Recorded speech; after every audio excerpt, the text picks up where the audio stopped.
Eu sou um cirurgião e dou aulas há algum tempo. E por 13 anos vivi em companhia de cadáveres e durante a minha carreira estudei anatomia a fundo. Posso, portanto, escrever sem presunção a respeito de morte como aquela. Jesus entrou em agonia no Getsemane e seu suor tornou-se como gotas de sangue a escorrer pela terra. O único evangelista que relata o fato é um médico, Lucas, e o faz com a precisão de um clínico. O suar sangue, ou hematidrose, é um fenômeno raríssimo. É produzido em condições excepcionais. E para provocá-lo é necessário uma fraqueza física, acompanhada de um abatimento moral violento, causado por uma profunda emoção, por um grande medo. O terror, o susto, a angústia terrível de sentir-se carregando todos os pecados dos homens devem ter esmagado Jesus. Tal tensão extrema produz o rompimento das finíssimas veias capilares que estão sob as glândulas sudoríparas, e o sangue se mistura ao suor e se concentra sobre a pele, escorrendo então por todo o corpo até a terra. O corpo dele inteiro havia se tornado negro, porque ele havia suado sangue.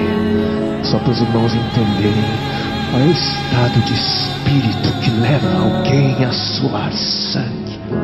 O terror, o susto, a angústia terrível de sentir-se carregando todos os pecados dos homens devem ter esmagado Jesus. Conhecemos a farsa do processo preparado pelos líderes religiosos, o envio de Jesus a Pilatos e o desempate entre Herodes e Pilatos. Pilatos teve que ceder e então ordenou a flagelação, o chicoteamento de Jesus. Os soldados despojam Jesus, tiram a roupa de Jesus e o prendem pelo pulso a uma coluna do pátio. A flagelação se efetua com tiras de couro múltiplas, sobre as quais são fixadas bolinhas de chumbo e pequenos ossos. Os carrascos devem ter sido 2, um de cada lado e de diferente estatura, e golpeiam com chibatadas a pele já alterada por milhões de microscópicas hemorragias do suor de sangue. A pele se dilacera e se rompe, o sangue espirra. A cada golpe Jesus reage em um sobressalto de dor. As forças se esvaem, um suor frio lhe impregna a fronte, a cabeça gira em uma vertigem de náusea, calafrios lhe correm ao longo das costas. Se não estivesse preso no alto pelos pulsos, cairia em uma poça de sangue. Depois o escárnio da coroação, com longos espinhos mais duros que os de acácia. Os algozes entrelaçam uma espécie de capacete e o aplicam sobre a cabeça de Jesus. Os espinhos penetram no couro cabeludo, fazendo-o sangrar, e os cirurgiões sabem o quanto sangra o couro cabeludo. Pilatos, depois de ter mostrado aquele homem dilacerado à multidão feroz, o entrega para ser crucificado.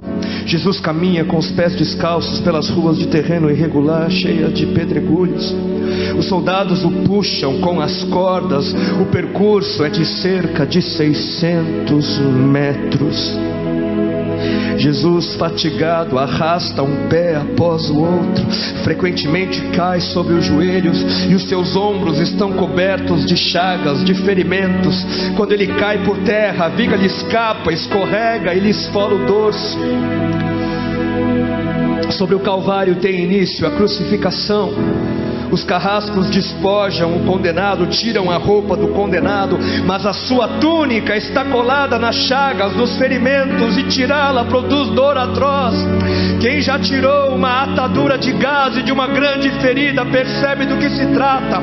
Cada fio do tecido adere, cola a carne viva, e ao levarem a túnica se laceram as terminações nervosas postas em descoberto pelas chagas. Os carrascos dão um puxão chão violento, e há um risco de toda aquela dor provocar uma síncope. Mas ainda não é o fim. O sangue volta a escorrer. Jesus é deitado de costas. As suas chagas se incrustam de pequenos elementos. Depositam-no sobre o braço horizontal da cruz. Os algozes tomam as medidas. Com uma broca é feito um furo na madeira para facilitar a penetração dos pregos. Os carrascos pegam um longo prego pontudo e quadrado, apoiam-no sobre o pulso de Jesus e com um golpe certeiro de martelo o plantam e o rebatem sobre a madeira. Jesus deve ter contraído o rosto assustadoramente. O nervo mediano foi lesado. Pode-se imaginar aquilo que Jesus deve ter provado: uma dor lancinante, agudíssima, que se difundiu pelos dedos e espalhou-se pelos ombros, atingindo o cérebro. A dor mais insuportável que um homem pode provar, ou seja, aquela produzida pela lesão dos grandes troncos nervosos, que provoca uma síncope e faz perder a consciência. Mas em Jesus não. O nervo é destruído só em parte, e a lesão do tronco nervoso permanece em contato com o prego. E quando o corpo for suspenso na cruz, o nervo se esticará fortemente como uma corda de violino esticada, e a cada solavanco, a cada movimento, vibrará despertando dores dilacerantes. Elevam a Jesus. Os ombros da vítima esfregam dolorosamente sobre a madeira áspera. As pontas cortantes da grande coroa de espinhos penetram o crânio. A cabeça de Jesus inclina-se para a frente, uma vez que o diâmetro da coroa o impede de apoiar-se na madeira. Cada vez que o mártir levanta a cabeça, recomeçam pontadas agudas de dor. Pregam-lhe os pés. Ao meio-dia, Jesus tem sede. Não bebeu desde a tarde anterior e estava desidratado pela perda de tanto sangue. Seu corpo é uma máscara de sangue. A boca está semiaberta e o lábio inferior começa a pender. A garganta seca lhe queima, mas ele não pode engolir. Tem sede. Um soldado lhe estende sobre a ponta de uma vara uma esponja com bebida ácida de uso entre os militares. Tudo aquilo é uma tortura atroz. De repente, um estranho fenômeno se produz no corpo de Jesus. Os músculos dos braços se enrijecem em uma contração que vai se acentuando, os bíceps esticados e levantados, os dedos se curvando. É como acontece a alguém ferido de tétano, a isto que os médicos chamam de tetania. Quando os sintomas se generalizam, os músculos do abdômen se enrijecem em ondas imóveis. Em seguida, os músculos entre as costelas, depois os do pescoço e finalmente os músculos respiratórios se enrijecem.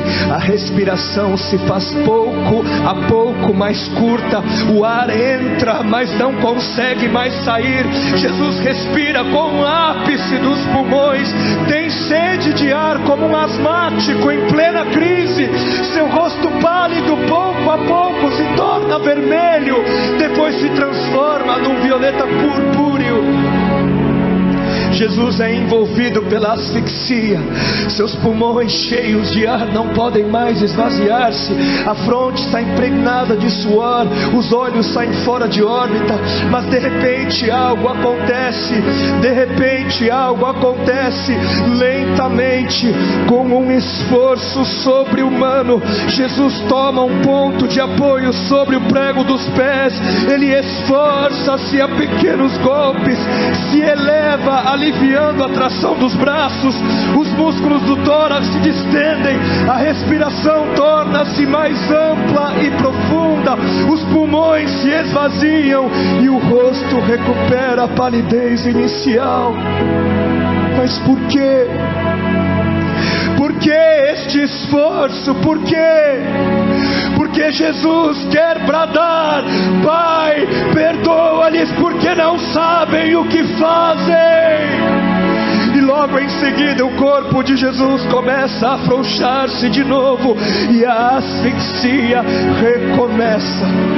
Foram transmitidas 7 frases pronunciadas por ele na cruz, e cada vez que quer falar ele deverá elevar-se, tendo como apoio o prego dos pés. Inimaginável! Atraídas pelo sangue que ainda escorre e pelo coagulado, enxames de moscas unem ao redor do seu corpo, mas ele não pode enxotá-las. Pouco depois o céu escurece, o sol se esconde, de repente a temperatura diminui, logo serão 3 da tarde, e depois de uma tortura que dura horas e horas, todas as suas dores, toda a sua sede, todas as cãibras, toda a asfixia, todo o latejar dos nervos medianos lhe arrancam um lamento: Deus meu, por que me desamparaste?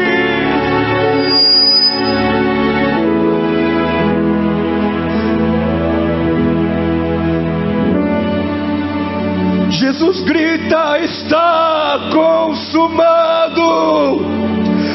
E em seguida, num grande brado, diz: Pai, nas tuas mãos entrego meu espírito.